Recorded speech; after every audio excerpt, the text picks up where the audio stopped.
Welcome to Not in the State with me, National Core. In this episode, we're going to discuss about a very interesting topic that is affecting so many Kenyans. And I'm going to talk about the common mistakes that we make when building house in the villages.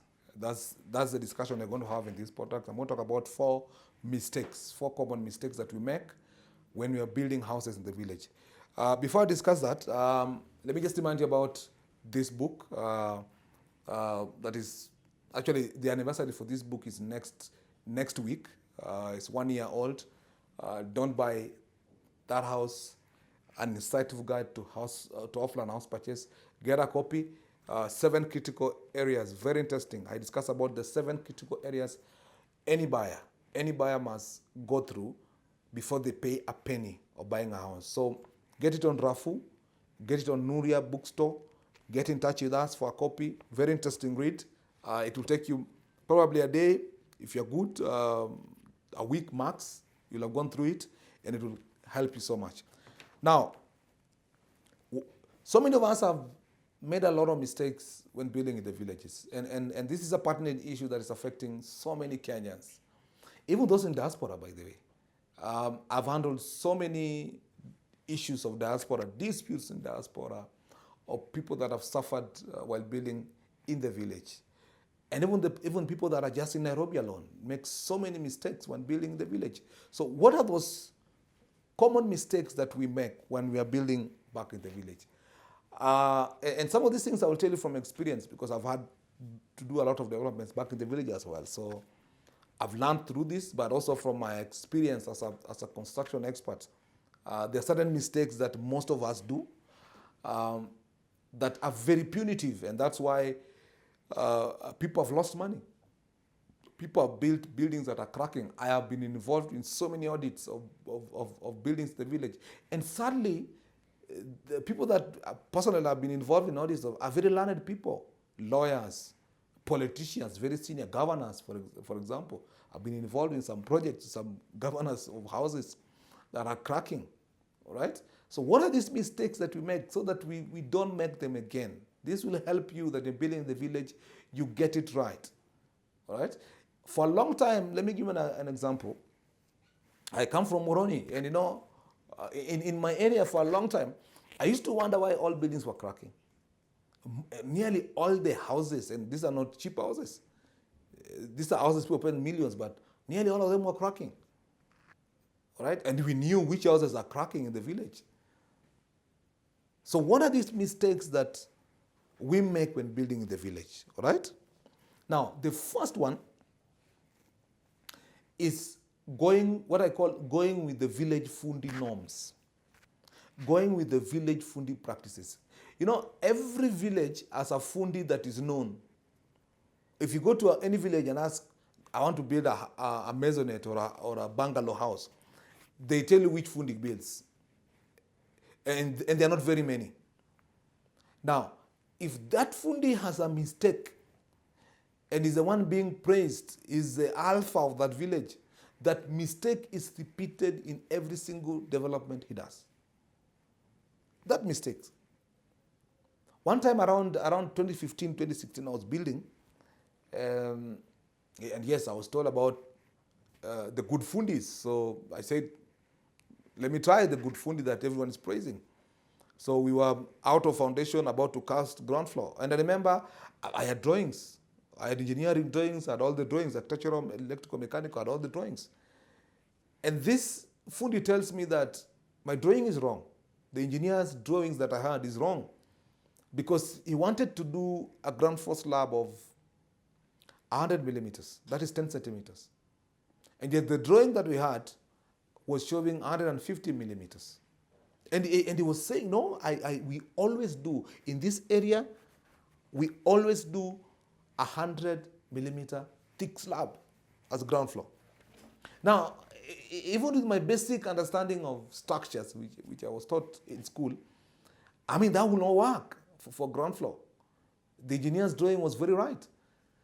Now, imagine if that is the fundi that was being praised in the village, and that is the mistake he was doing in every development that he was doing. All right? So the first mistake most people make, is we go with the fundi norms, the village fundi norms. And you'll find there's always an alpha. There's always a number one that people praise. If you go with that village fundi norms, the mistakes that he makes, he repeats them in every project. That's why you'll find houses in the village have similar mistakes. Nearly all of them. Because the same fundi that is the number one in the village is repeating the same mistakes. So you must not go with the village fundi norms. Get professionals to advise you on the house you're supposed to do. All right? So that is the first mistake. And it's very common. Go to any village part of this country and ask who is the good fundi. They'll tell you one or two. And sometimes you'll find most of them didn't even step into construction school. They started as fundis. All right? And if you trace the history down, you'll find someone taught, I learned under so-and-so, I learned under so-and-so. So there's no much scientific work around their work. Now, I'm not castigating that all of them are bad. No, some do exemplary jobs, right? But if you go with every norm they'll tell you, that is what we call the fundi talk. And he'll tell you how the engineer is wrong. My fundi told me how the engineer is wrong. You're wasting money. In fact, I remember him telling me, no, you're wasting money. Stop wasting money. This slab needs to be 100 millimeter. And that time I was already practicing in Nairobi. I was doing real estate projects. All right? So deep down I kept wondering if this is the mistake he's repeating on all developments. For people not like me who understands construction, they're in problem. That's why slabs are cracking. Houses are cracking. Same mistake all over. So do not go with the village fundi norms. If you go with that, you're in problems. Number two is the most common, using relatives to do management. That is the most common. So you're building and you want your uncle to oversee for you. All right? You want your mother to be in charge. You want your brother, the younger one, to be in charge. Your sister to be in charge. You'll be in problems. I guarantee you'll be in problems. Because they'll give you that village nonsense talk of the fundi is using too many bags of cement. Or they'll give the fundi that nonsense talk of you need to save on cement. Tumia simiti vizuri. It's a very common thing in Africa, in Kenya here. Tumia simiti vizuri. And I keep asking, I mean, the cement's ballast and sand, for example, for casting a slab, is a ratio. It's a scientific ratio. So when you tell us fundi tumia simiti vizuri, you're telling him to reduce the ratio, for instance. And that's what he'll do, because he doesn't want to lose the job. Instead of using 20 bags of cement, he'll use 18 and cast on the ratio. He just cut on the ratio. You will be in problems. And you'll be given this talk by relatives of how cement is being misused, sand is being misused, you know. And then you begin to quarrel the fundi to mia simiti vizuri. You will be in problems. So relatives management, run away from it. In fact, I always say, use someone on your projects that you can sue, that you can take to a police station when things are wrong. Someone very independent, someone very separate from your family. Make them in charge of your works. If you can, get a diploma guy, someone with some background knowledge of construction to be in charge of development, to supervise for you. Get out of this relative management of projects. It is the ruin of most projects in the villages. And it will ruin yours. You will not be the first. Because for them, they always want to protect the brother's wealth, the son's wealth. Yeah? That's what they're after. These guys want to eat my son's money, my daughter's money. That's what they're after. Protecting your... And yet, construction, as I said, construction is a science. It's not an art. You can't be critical about it. You can't tell someone to use something good. Atumia simiti vizuri. No, that cannot work in construction. There's a ratio for mortar, for walling. There's a ratio for casting a slab. There's a ratio for casting a slab. Scientific ratios that for a cubic meter of concrete for the slab, a certain number of bags must go in, a certain quantity of cement and ballast must go in for that ratio to work. So if you're out to distract the fundi, natumia simiti vizuri, you will be in problems with that. So remove relatives from managing projects. Get professionals if you can. Get someone you can sue. Get someone with a background of construction to be in charge. Someone who understands what the fund is trying to do. Very imperative. Number 3 is what I will say, copy-paste of drawings. I mean, this one I hear all the time. Yeah? Do you have a drawing of a 2-bedroom house you can assist me with? Yeah? Copy-pasting of drawings. Yeah? My inbox, Facebook, it's always full, and WhatsApp. I'm looking for a 2-bed drawing that you have. I'm looking for a 3-bed drawing that you have. We don't want to spend. Yeah? And you're going to have a 2-bed drawing. I mean, assume that 2-bed drawing was over-designed. You're going to repeat the same mistakes on that drawing. The same mistakes someone made, you're going to repeat them. That's why you go to villages and you'll find the window, because a building has to be oriented depending on the location. Architects will tell you that. That's architecture 101. Yeah? A building must get ventilation. A building must get the morning and afternoon sun. It has to be oriented in a certain way. So you cannot copy-paste drawings. Because on these drawings, the door is north, yet on your site or at home, I mean, that north is somewhere else. All right? So you end up doing buildings, and you've seen them in the villages, that even the sun, the proper sun, the building is not facing the proper sun. The building cannot have proper wind or ventilation, because it's a copy-paste drawings. And it is so common in villages, so common. People want to spend 1 million, people want to spend 500,000, people want to spend 1.5 million, 2 million in a house, but they don't want to pay for a professional to really give them what they need and save them money in the process. That's a real problem that we have. And we need to address it. If you don't address it, we are going to be in problems. This is one of the very common mistakes. I've seen people buying drawings on the streets. I mean, how much does it cost to pay an architect to give you a drawing? How much? Right? Even for a headache, you'll go to a doctor and pay consultancy services. But people want to spend millions, people want to spend hundreds of thousands without a professional guiding them on what they need to do properly on that house, and save them money in the process. I've gone to houses in the village where you wonder, who did this house? Who did this house? No thought process completely, and you can know this house was copy-pasted. So let's get out of this thing of, do you have a 2-bed drawing you can assist me with? Do you have a 3-bed drawing you can assist me with? No. You want to build a house, look for an architect, all right? And trust me, they're not expensive. Describe what you want to be done. Give him the location of where your plot needs to be or your house. Let him give you a design that suits that location.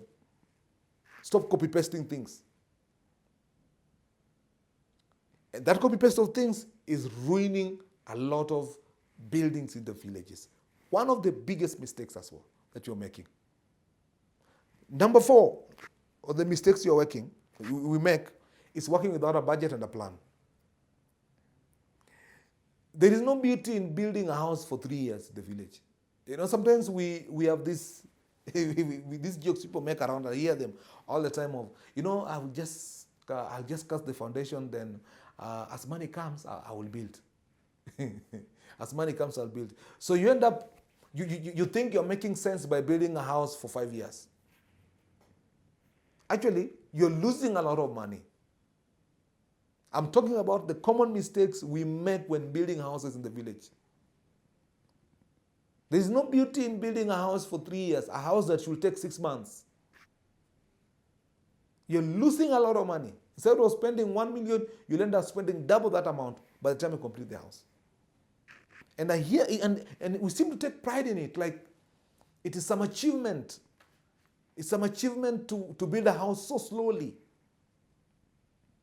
Yeah, and I'll put foundation up. And without a budget, we do houses without budgets.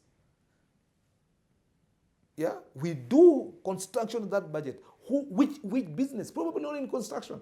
Can you start a shoe business without a budget? Who can start a business in this town without a budget? And yet we build houses of hundreds of thousands and millions, all right, without budget in the villages. You're doing it slowly. And trust me, you will spend, if not more than double that house price. So you must have a budget. And that's why I said, get a drawing. Once you get a drawing, get a consultant, a quantity surveyor, to give you a cost. How much will you spend to do this house? All right? How long should it take you to do this house? Alafu jipange, yeah? Then you can do the house. Now, I'm not saying you start construction and finish all through. I understand the challenges of cash flows. All right? But you need to face that house knowing very well that the plan is to face it for a certain duration within a certain budget. That will work. But blindly spending money and sending money all the time, and if we send it all the time, fundi anataka simiti moja unatuma tu. Fundi anataka anatuma tu. There is no budget for this house. You started a house from foundation and you want to finish it without a budget. One of the greatest mistakes. It is treasonous, in fact, to do this kind of mistakes. But we're doing it daily. And without a plan, there is no plan. The plan is as and when it comes. As and when it comes. And as I said, there is no business, there is no investment, there is nothing under the sun, maybe outside construction, that you can do with this kind of mentality. And yet we're doing it all the time. We're doing houses without plans. So get a plan, have a budget. Quantity surveyors are good in budgeting. Get someone who has experience in construction. Even the foodie sometimes in the village will give you a cost estimation. This is what we expect to use in this project. Think about it wholesomely. Then the plan. What plan do you have? All right? Draw that plan. That this house, I want to do it in this plan. I want to face it, the foundation to ground floor to the ring beam. Then I roof, then I do windows. There's a plan behind it.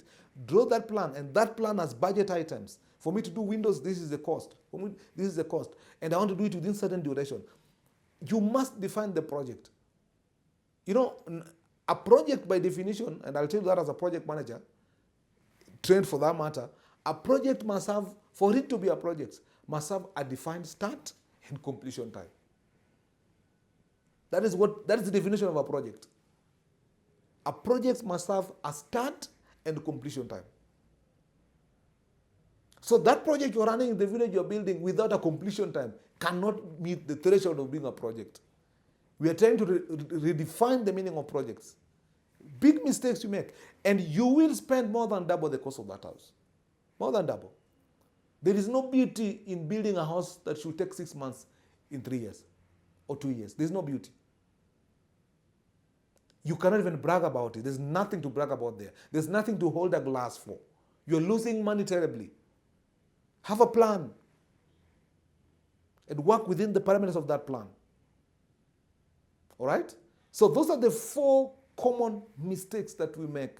Very punitive. And I'll run through them again. Number 1, never going with the fundi norms, the village fundi norms. And there are so many of those norms. Ring beam tunafanyanga hivi. Foundation tunafanyanga hivi. Hii tunafanyanga hivi. I once had a ridiculous idea from a village fundi who was saying, you know, in this area, the columns must be this number. Like, the columns number, even foundation, are defined already before you do it. Such a ridiculous thing.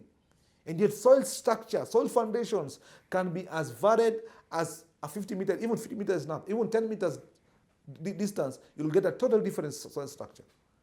Don't go with village fundi norms. And that's what we do. Number 2, relatives in management. Remove relatives in running projects. Get people who are professionals, who understand what you want to do. As I said, get someone you can sue. Number 3 is a copy-pasting of drawings. This is too much. We're making same mistake someone else made in Turkana. A house that was designed for Turkana, you're going to build it in Siaya. You don't even know why that house was designed like that in Turkana. And you're making that mistake in Siaya. Houses without structure, without form, houses without ventilation, without lighting. All right? And number four is working without a budget and a plan. We think that house will take as long as it has. And we're ending up spending double the amount. Let's run away from these mistakes you're making. People are losing a lot of money in the villages.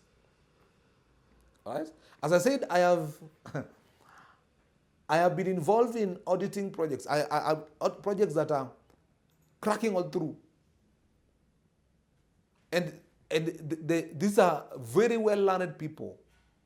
These are cultured people, educated people. And yet they went with these mistakes. Local food. You know, it is not the law of God that you must use the local fundi of your area to build your house. Because sometimes we act like it is a written rule that if I'm going to build a house in my village in Moroni, the fundi of my house must come from Moroni. You know, it's not the law of God. You can actually get a fundi from a different location. You can get a fundi from Nairobi to go build in the village. I don't know why you always fear it. Get a fundi from a totally, as long as the experience and expertise. Number two, you go see their work. This fundi, you're being told, which house has he done? Okay, in that village house. Can you go see even that village house is done?